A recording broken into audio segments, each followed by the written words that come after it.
এজন্য এই মসজিদের দোতলার কাজ মোটামুটি চলতেছে, কিন্তু এই কাজের ভিতরে বড় একটা সমস্যা দেখা গেছে।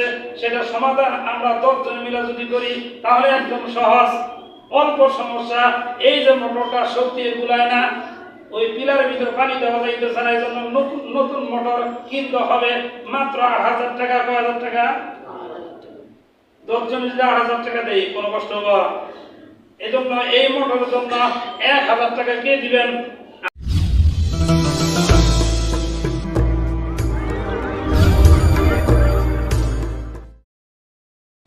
আলহামদুলিল্লাহ আলহামদুলিল্লাহি ওয়া কাফা ওয়া সালামুন আলা ইবাদিহিল্লাযীনা আসতাফা।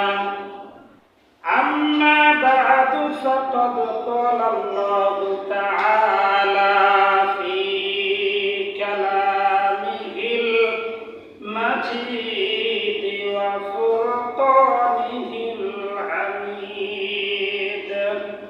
আউযু বিল্লাহি মিনাশ শাইতানির রাজীম।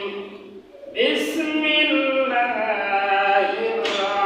রাহমানির রহিম।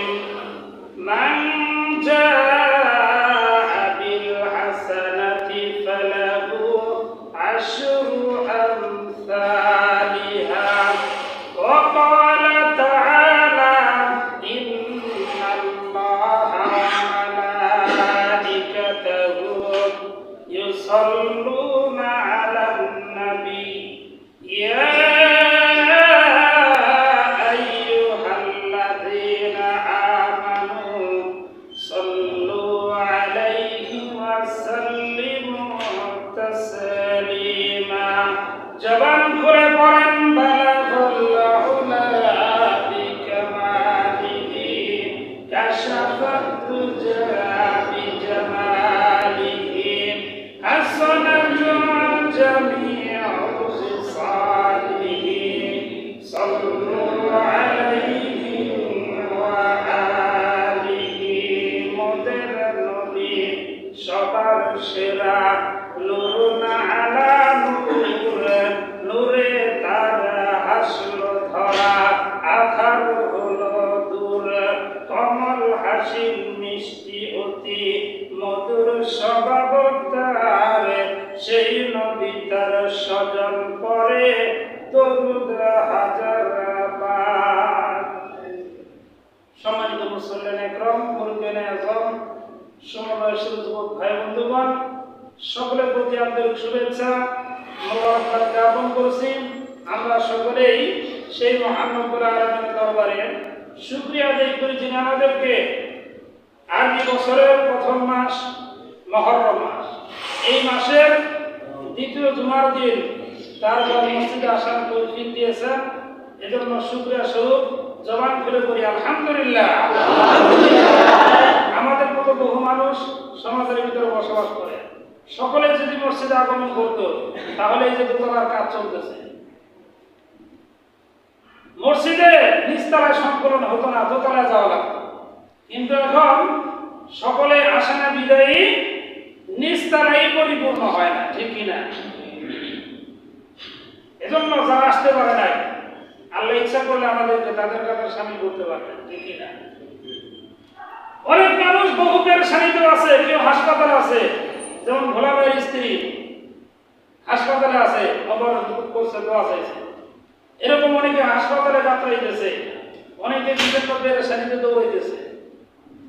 তাদের মধ্য থেকে আমাদেরকে বাছাই করিয়া তার হুকুম মানার উদ্দেশ্যে মসজিদে আসার বসার কিছুদিনে আলোচনা করার শোনার মতন আল্লাহ আমাদেরকে সুযোগ করে দিয়েছেন।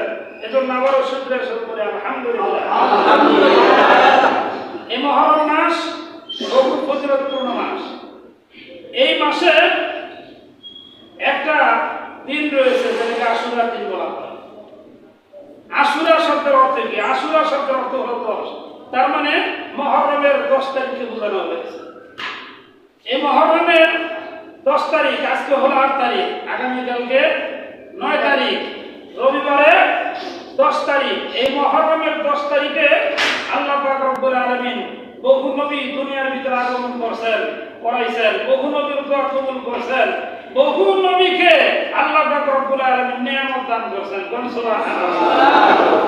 আল্লাহর নবী বিশ্ব নবী জনাবে মুহাম্মদুর রাসূলুল্লাহ সাল্লাল্লাহু আলাইহি ওয়াসাল্লাম যখন মক্কা থেকে হিজরত করে মদিনায় গেলেন, মদিনায় যাওয়ার পর এই মুহররম মাসে তারা দেখলেন যে 9 তারিখের দিন রোজার জন্য প্রস্তুতি গ্রহণ করতেছে ইহুদিরা।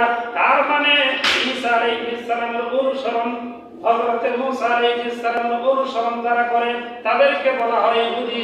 আর নাসারা তার মানে খ্রিস্টান, যারা হযরত ঈসা আলাইহিস সালামের অনুসরণ করে তারাও রোজার প্রস্তুতি গ্রহণ করতেছে। এই অবস্থা দেখিয়া বিশ্ব নবী প্রশ্ন করলেন যে তোমরা কি জন্য রোজা রাখবে? তখন তারা বলল, হুজুর আমাদের পূর্বের নবী অর্থাৎ আমরা মুসলমান, আমাদের নবী হযরত মুসা আলাইহিস সালাতু ওয়াস সালামকে ফেরাউন ধাওয়া করলো। ফেরাউনের আক্রমণ থেকে আত্মরক্ষার জন্য আল্লাহর হুকুমে মুসা আলাইহিস সালাম নীল নদীর উপর চলে গেলেন। আর ফেরাউন সহ তার দলবল সহ নীল নদীর ভিতরে আল্লাহ চুবাইয়া মারলেন। এই যে আল্লাহ পাক রব্বুল আলামিন মুসলমানদেরকে নিরাপত্তা দিলেন, সম্মানের সাথে উপর পৌঁছায় দিলেন, এই যে আল্লাহ তাদের প্রতি নিয়ামত দান করলেন, এই নিয়ামতের শুকরিয়া আদায় করার জন্য হযরত মুসা আলাইহিস সালাতু ওয়াস সালাম রোজা রাখছে। ওই তার অনুসরণ করতে যাইয়া আমরাও এই দিন রোজা রাখি। তখন নবী সাহাবীদেরকে বললেন, ও সাহাবীরা, মুসা আলাইহিস সালাম আমাদের ভাই, আল মুসলিম আকুল মুসলিম, মুসলমান মুসলমানের ভাই, মুসা আলাইহিস সালাম আমাদের ভাই। সুতরাং আমরা আমাদের ভাইয়ের নিয়ামতের শুকরিয়া আমরা ইহুদির চাইতে নাসারার চাইতে কম আদায় করব না, আমরা বেশি শুকরিয়া আদায় করব। তাহলে হুজুর কি করব? তখন নবীজি বললেন, তারা একদিন রোজা রাখে, আমরা 2 দিন রোজা রাখব। বলে এই রোজার লাভ কি? বলে এই রোজার এত ফজিলত, সারা বছর নফল রোজা রাখলে যত সওয়াব হয় এই পরিমাণ সওয়াব আল্লাহ তাদের আমলনামায় দান করে দিবে। এজন্য রবিবার দিন, আশুরার দিন, তাহলে মা বোনদেরকে বিশেষ করে আপনারা জানাই দিবেন যে শনিবার, রবিবার অথবা রবিবার সোমবার এই 2 দিন রোজা রাখতে হবে।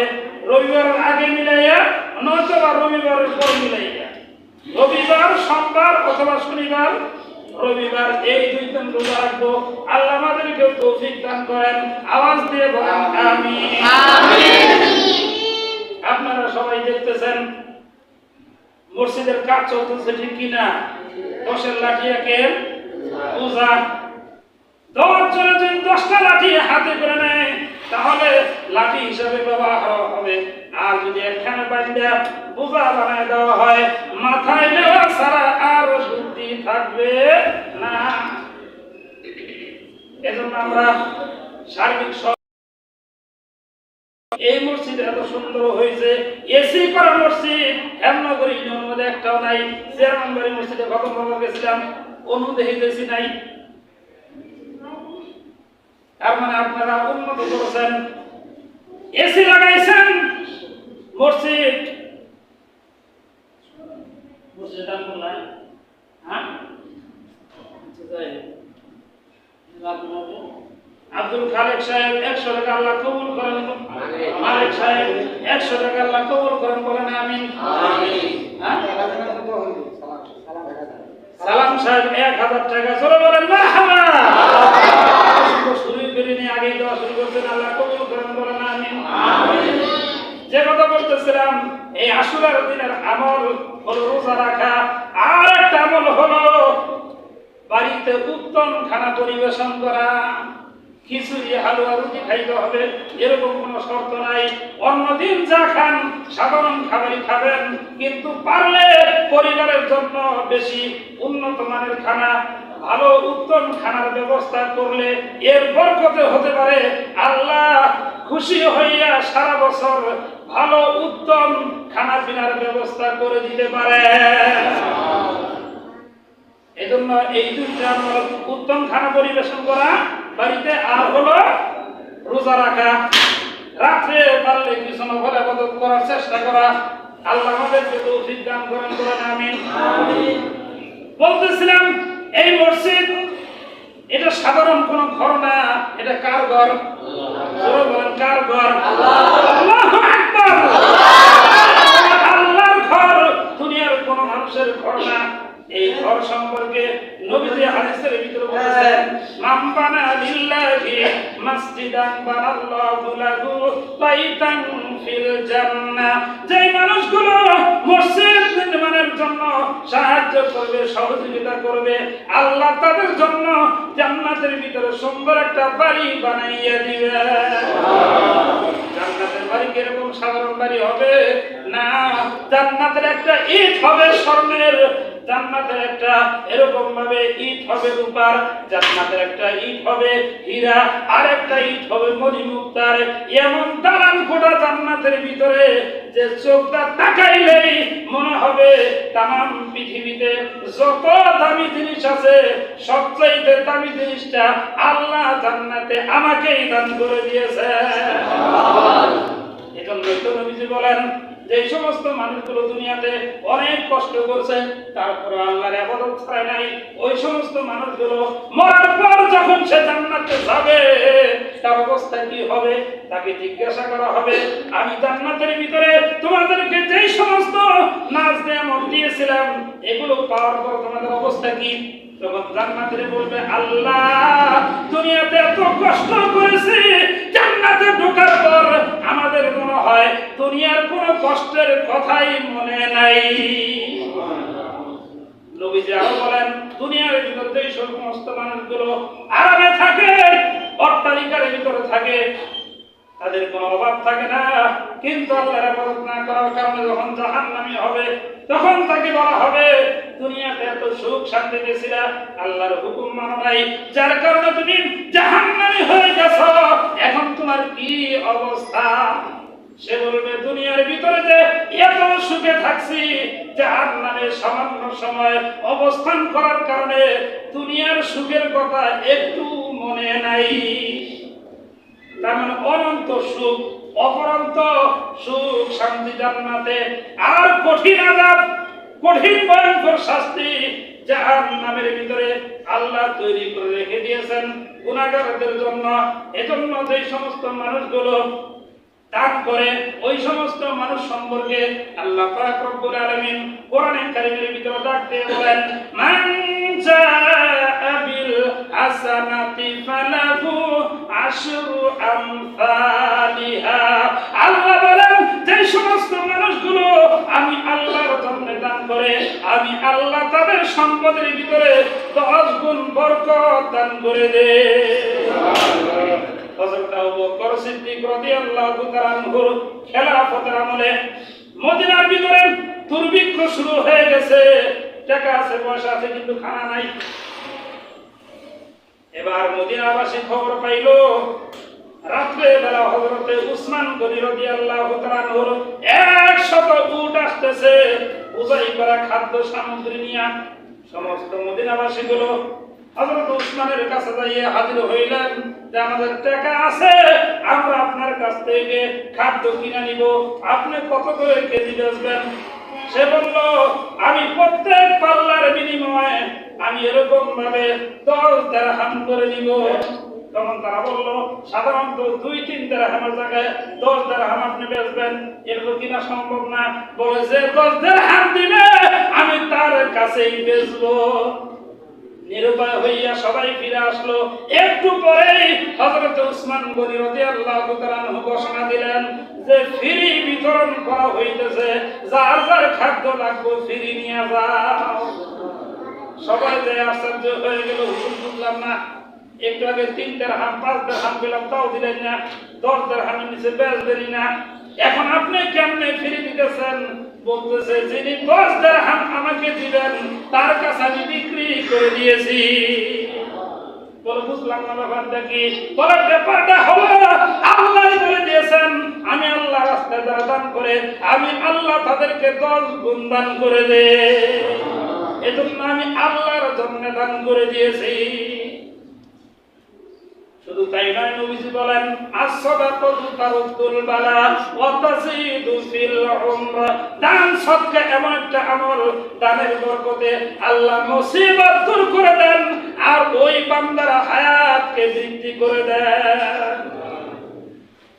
এজন্য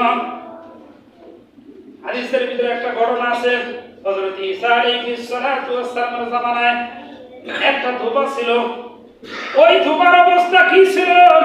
মানুষ তার কাছে কাপড় চোপড় ধুলাই করার জন্য দিত, সে কাপড় চোপড় ধুলাই করতে যাইয়া পুরান জামা যে দিছে তাকে নতুন জামা কিছু টাকার বিনিময়ে দিয়ে দিত, আবার যে নতুন জামা দিছে তাকে পুরান জামা দিয়ে তাদেরকে কষ্ট দিত।